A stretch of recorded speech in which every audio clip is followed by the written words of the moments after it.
Hold still, I'm almost done. It stings, but keep going. What happened out there? I'll explain later. I promise. You're safe now. Thanks to you.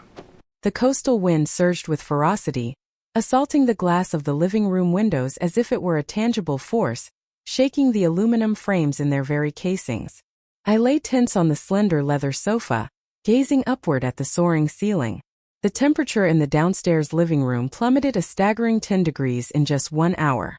The phone lay motionless on the coffee table, its screen shrouded in darkness.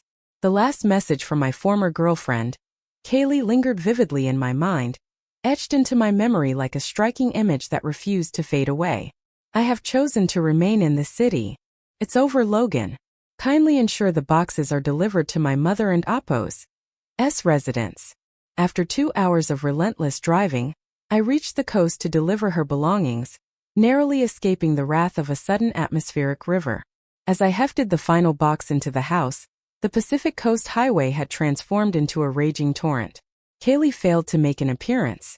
In that moment, her mother, Sarah, swung open the door, extending a towel towards me while gesturing to the couch, just as the urgent tones of the emergency broadcast erupted from the radio, warning against all travel. A biting chill sliced through the delicate cotton blanket I had drawn tightly around my chest.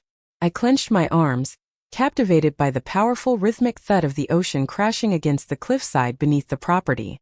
Suddenly, the soft creak of weight on hardwood pierced through the chaos of the storm. I swiftly turned my head.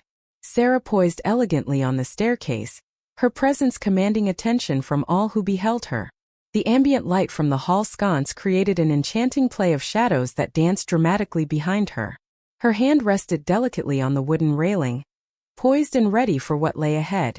She descended the stairs, draped in a modest robe that concealed her attire, her hair pulled back in a relaxed yet elegant manner. I sat up abruptly, casting aside the blanket, acutely aware of my wrinkled, dark t-shirt and the stark reality of being a 26-year-old adrift in the home of a 52-year-old woman. "You're awake," she declared. Her voice resonated with a hushed yet commanding presence, slicing through the relentless downpour like a beacon of clarity. "The wind," I declared, maintaining a steady and composed demeanor. "The noise here is overwhelming. I had no intention of disturbing your slumber." With a determined breath, Sarah took yet another step downwards. She regarded me not with the pity I anticipated, nor with the annoyance I believed I had earned. She gazed intently at the frost delicately crystallizing along the edges of the bay windows. "The downstairs heating zone has failed," she declared, glancing back at me with urgency. As I lay on the couch lost in slumber, my girlfriend and Appo's mother appeared, her voice cutting through the silence, beckoning me to come upstairs. "The air is biting with an intense chill." I paused, my boots lying abandoned on the rug. "I am doing well here, Sarah." End quote. "I can just," end quote. Logan began, but she interrupted, her voice steady and unwavering. "The guest room boasts its own independent thermostat. You are trembling with anticipation. Prepare to grab your blanket." With a decisive turn, she ascended the stairs, each step echoing with purpose. I chose not to engage in a dispute.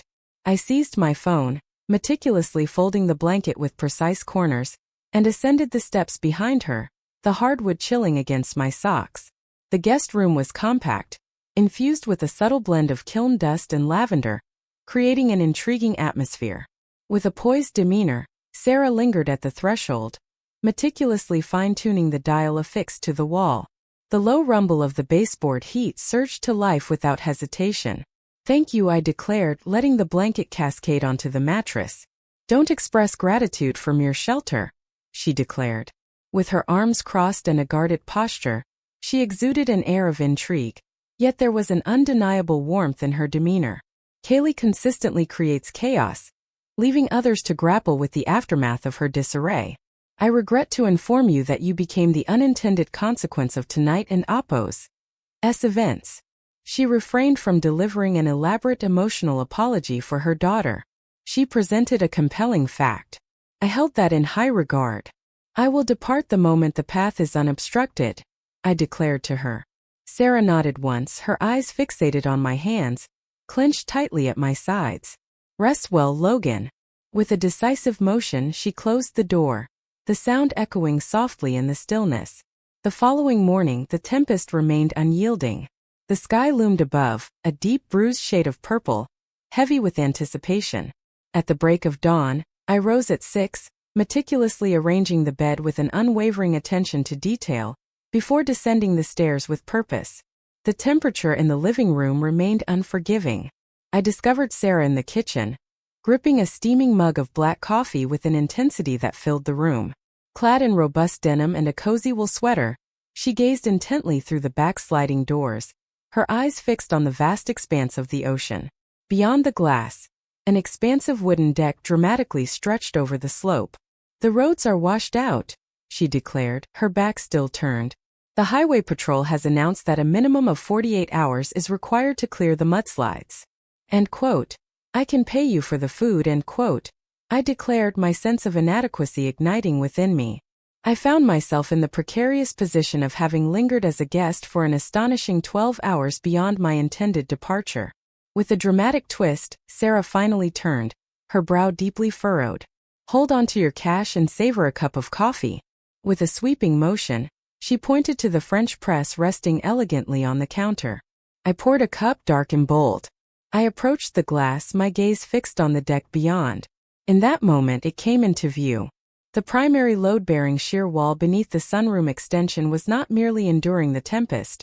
It was on the brink of collapse. With a decisive clink, I placed my mug upon the granite counter. I advanced toward the glass, my heart racing with anticipation. The angle of the deck joists was incorrect. A striking 3-degree deflection was evident in the primary support beam, while the galvanized steel ties linking the ledger board to the house foundation were dramatically pulling away from the masonry. "How long has that deck been sagging?" I inquired, my voice shifting into the sharp, quick rhythm I reserved for job sites.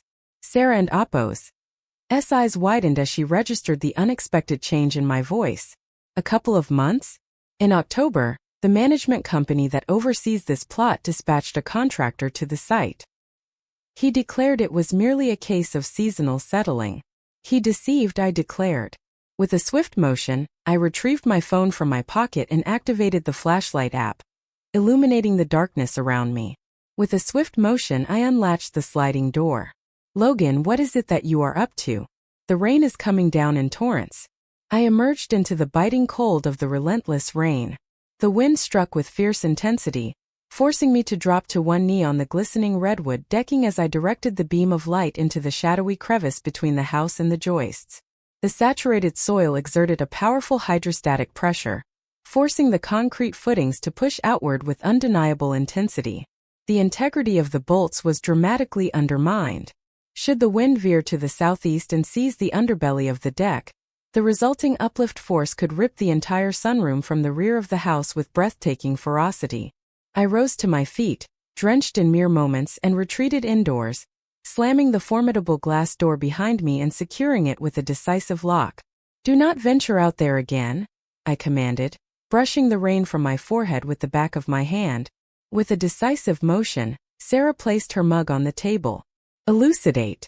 "I am a structural engineer," I declared, tugging my damp shirt away from my skin. "Your ledger board is on the brink of failure. The bolts are dramatically shearing. Should the wind gusts reach a staggering 60 miles per hour, the deck will be torn from its moorings, taking the sunroom along with it, thereby leaving the very core of your home and Appo's structural integrity vulnerable to the fury of the storm." Her expression hardened. She remained composed. She remained silent, her breath held in anticipation. With purposeful strides, she approached the kitchen island and grasped a manila envelope, anticipation coursing through her veins. "The property management company dispatched this yesterday. This is a formal notification regarding a lease violation. It has been asserted that the ceramics kilns housed in my garage are inflicting damage upon the foundation. They are now issuing threats of eviction if I fail to complete payment for a comprehensive structural retrofit by the month and Appo's end." I seized the paper from her grasp. I swiftly perused the clauses. My gaze swept over the intricate legal jargon. The tension was palpable, a quintessential squeeze that left everyone on the edge of their seats. They were casting accusations at her equipment, attempting to shift the blame for their crumbling retaining wall, all in a calculated move to oust her and potentially seize control of the coastal property. And LT text and quote, I declared, letting the paper fall onto the counter with a sense of finality, and oppose. Your kills are not to blame for this, and oppose, end quote. The consequences of inadequate drainage and inferior galvanized ties have led to this situation. They are attempting to hold you accountable for their own failures. Logan, the reality is that a retrofit is beyond my financial reach, and relocating my studio is simply not an option. Her voice remained unwavering, yet I could see her hand clutching the edge of the marble counter, knuckles paling as tension coursed through her.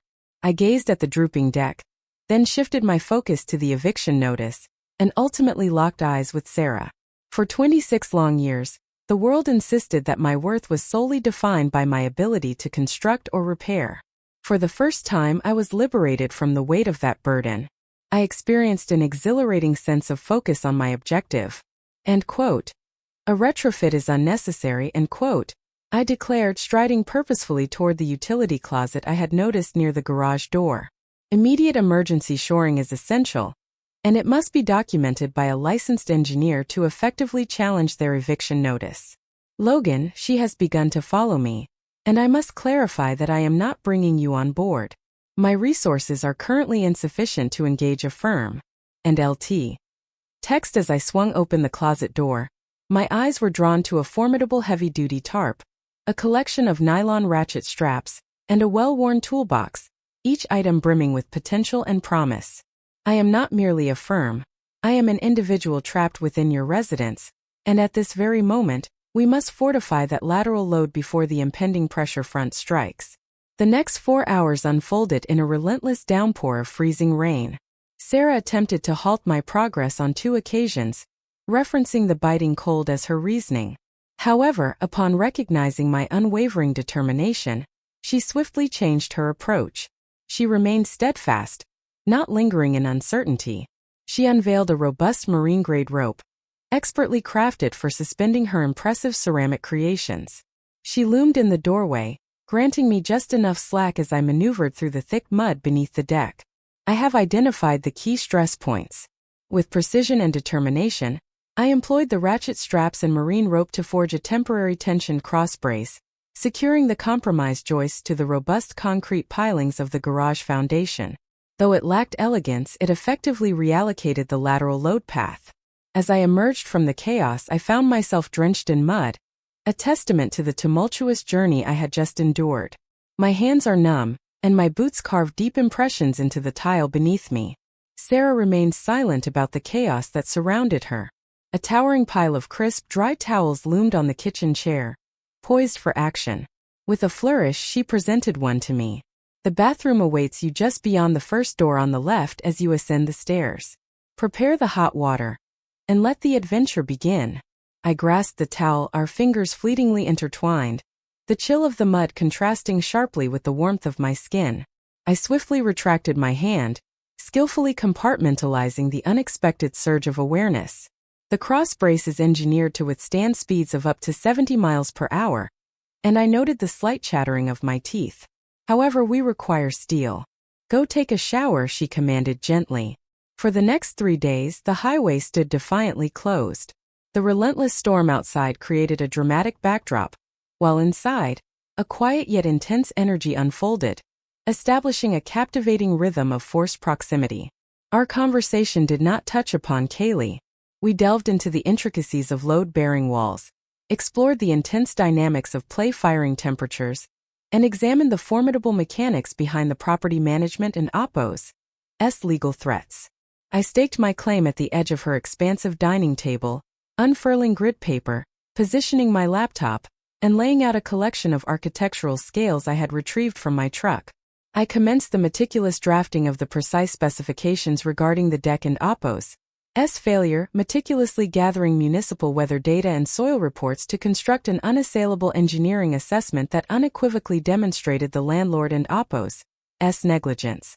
With determination, Sarah maneuvered her small portable drafting table across the adjacent living room, positioning it strategically near the flickering fireplace. She was seizing her territory once more. She defiantly pressed on, refusing to allow the eviction notice to stand in the way of her highly anticipated gallery showing. I observed her as she brought to life grand organic ceramic shapes through her sketches. Her focus was unwavering, a force to be reckoned with. She gnawed anxiously on the tip of her graphite pencil, frustration mounting as the curve defied her expectations. I meticulously catalogued that detail, securely filing it away, then resolutely redirected my gaze to my load calculations. Our bond deepened through a shared respect and the challenging circumstances that confronted us both. My concentration remained unwavering as she glided past the table. To replenish her coffee supply, I pressed my palms firmly against the blueprints, feeling the weight of the moment. I didn't and oppose, want to overwhelm her. I refused to become just another man imposing demands upon her. As the clock struck 2 a.m. on the fourth night, I found myself wide awake, caught in a whirlwind of thoughts and emotions. The house stood in eerie silence, interrupted only by the haunting whispers of the wind. I was meticulously examining the tensile strength limits of the current bolts. Footsteps echoed ominously on the stairs. With a commanding presence, Sarah strode into the dining area, capturing the attention of everyone around her. She donned a heavy robe that enveloped her attire, a glass of water held firmly in her grasp. She halted, her gaze fixed on the papers strewn across my desk. She noted with keen interest that you are still immersed in your work. And text and quote, I require the sheer values to be flawless and quote. I stated, my gaze fixed elsewhere, rhythmically striking my mechanical pencil against the desk. Should I overlook a decimal, their corporate lawyer will swiftly dismiss the assessment. She approached with purpose, halting just beside my chair. The room was infused with a subtle, soothing aroma of lavender, a lingering trace from the soap she had chosen. I ceased the rhythmic tapping of the pencil. I maintained a steady breath, my gaze fixed intently on the grid paper before me. You're wearing yourself thin, Logan, she murmured, her voice a fragile thread in the air. I am doing well. With a delicate touch, she rested her hand on the edge of the blueprint and remarked, You're pushing yourself too hard. With deliberate precision, I placed my pencil aside, shut my laptop with a decisive click, and rose to my feet, retreating slightly to grant her the space she needed. Very well, I declared with a sense of finality, my night has come to a close. She presented a faint, weary smile, withdrawing her hand with a sense of finality. Thank you very much. As the week reached its midpoint, the rain finally relented, yet it ushered in an even graver situation. On Thursday afternoon, as I stood in the driveway retrieving tools from my truck, a white city vehicle approached the security gate with an air of purpose. A figure clad in a high-visibility vest and a hard hat emerged, gripping a clipboard with purpose. Marcus, a city inspector whose presence I recalled from a thrilling downtown commercial project last year. He chose not to wait for Sarah. He strode confidently past the gate, scrutinizing the side of the house with keen interest. Hart, Marcus declared, his gaze locking onto me. What brings you to this place?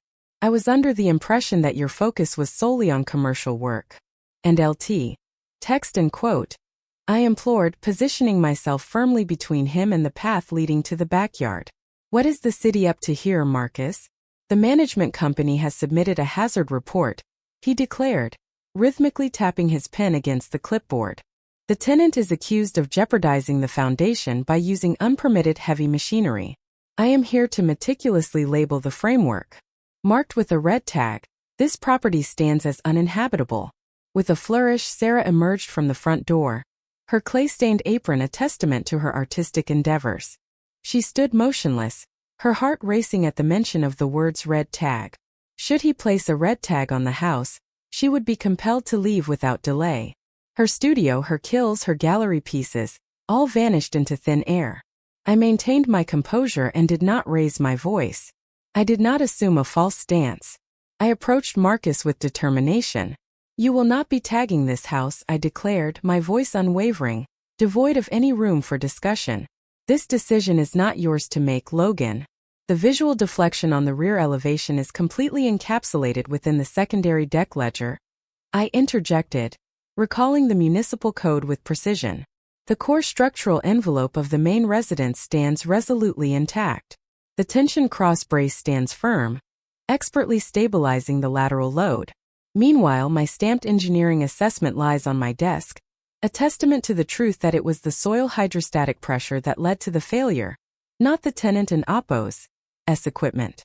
Marcus and Appo's brow furrowed as he cast a glance at my mud-stained boots, then shifted his gaze to Sarah, before returning to me with a look of concern. Are you truly putting your own stamp of approval on that shoring? I am the engineer on record as of Tuesday, and I delivered my statement with impeccable finesse. You have marked this house with a red tag without considering my submitted structural report, and I will take it upon myself to file an injunction against the city for this procedural violation. And I will copy the state licensing board on the soil negligence of the property owner. Silence enveloped the damp air, and Marcus was acutely aware of my reputation. He recognized that I was serious about structural math, letting out a sigh as he lowered the clipboard. Very well. You have a strict deadline of 48 hours to present the permanent repair plan to the permit office. Should the steel not be ordered by Monday, I will return with the red tag. He pivoted sharply and strode back to his truck, while I remained in the driveway, my gaze fixed on the fading glow of the taillights as they vanished into the night.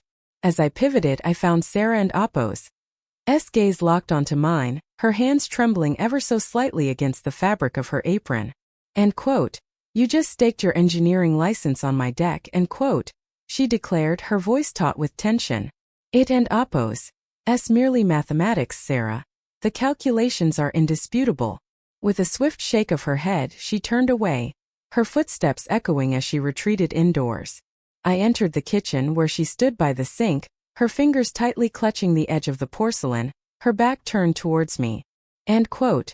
I cannot allow you to proceed with that, end quote, she declared, her gaze fixed on the window. Should they oppose you, should the city turn its back on your vision, you will be marked.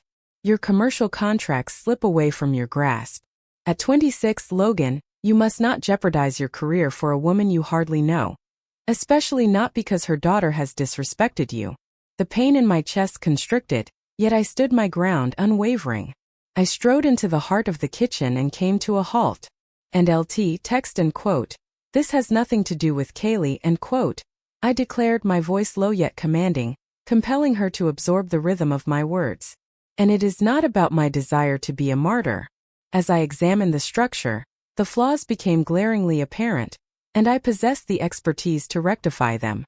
I halted, allowing the silence to extend, thick with anticipation.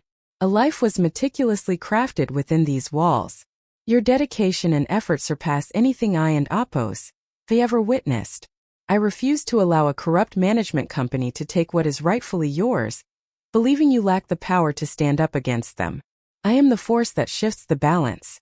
At last she pivoted to face us. A solitary tear cascaded down her cheek, carving a path through the remnants of dry clay. She let it linger, unbothered by the need to erase it. With a deep breath, she released her grip on the sink. She advanced a single step in my direction, then halted, preserving the line between us. Do you genuinely believe the city will embrace the plan? And text, end quote. I am certain they will, end quote. I declared, locking eyes with her, my hands firmly at my sides. I must install the steel brackets before the crucial inspection on Monday. Saturday night witnessed the storm reaching its breathtaking peak. That morning, the roads momentarily cleared, granting me the opportunity to navigate my truck to an industrial supply yard in the city.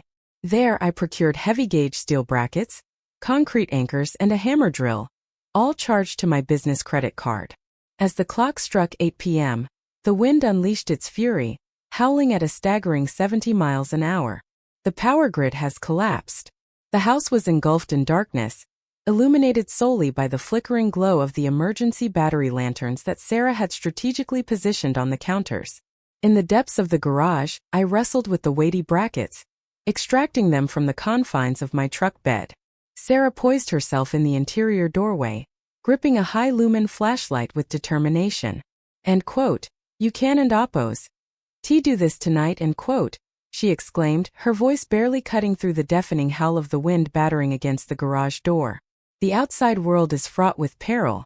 The temporary brace stands no chance against this fierce wind shear, I declared, as I loaded the hammer drill with a masonry bit, ready to confront the challenge ahead. The soil is utterly drenched. If I fail to secure the steel anchors into the concrete foundation tonight, the entire deck will collapse, dragging the exterior wall down with it. I acted without seeking her approval. I seized the equipment and burst through the side door into the frigid tempest. The cold struck with the force of a relentless adversary. The rain pierced my skin like 1,000 tiny needles, each drop a sharp reminder of the storm and Appo's fury. I plunged beneath the deck, the cold, viscous mud clinging to my jeans like a relentless grip. I firmly placed the first heavy steel bracket against the concrete piling, ready for the challenge ahead.